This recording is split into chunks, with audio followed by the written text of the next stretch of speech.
para librarnos del hacha diablo. Aquel Augusto que está teniendo, porque ya mira a mi Padre amado, ya está vestido de nuestra carne, para librarnos del hacha diablo.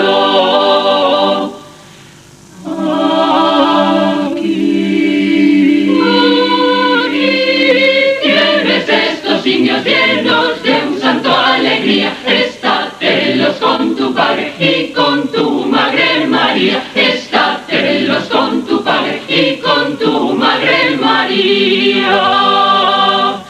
Aquel Augusto que la teniendo, porque ya mira mi Padre amado, ya está vestido de nuestra carne, para librarnos del hacha diablo.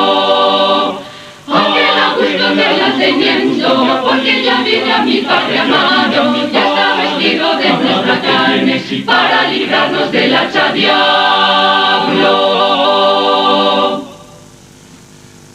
Muy buenas noches, y con estas magníficas voces, estas preciosas voces del Orfeón Manuel Palau, nuestro primer saludo en este segundo día de 1998. Esperemos que hayan tenido el concurso nacional que ha tenido por Marco Valencia. La próxima cita canina, y no solo de perros, de todos los animales, ya lo saben, está a la vuelta de la esquina, el próximo día 17 de enero, la festividad de San Antonio. Además, este año, como cae en sábado, seguro que serán miles los perros que se acerquen a la iglesia de San Antonio en la calle de Sagunto. Pero habíamos prometido otra intervención, otro villancico, otro regalo de este magnífico orfeón, que es el Orfeón Manuel Palau, dirigido por Pepa Cervera.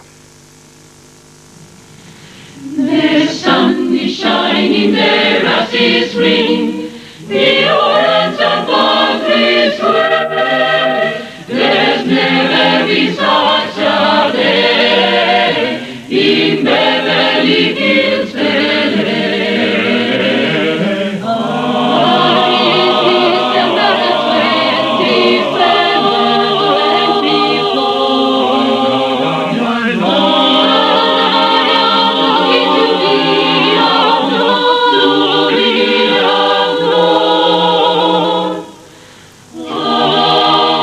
I'm dreaming of a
Precioso este villancico interpretado por el Orfeón Manuel Palau, por una parte del Orfeón, todos no pueden estar aquí, pero esta embajada ha sido un buen regalo para todos aquí hoy en Valencia TV, la televisión de Valencia. Enhorabuena, que sigan los éxitos, son las 8 horas y 35 minutos, una brevísima pausa comercial y seguimos.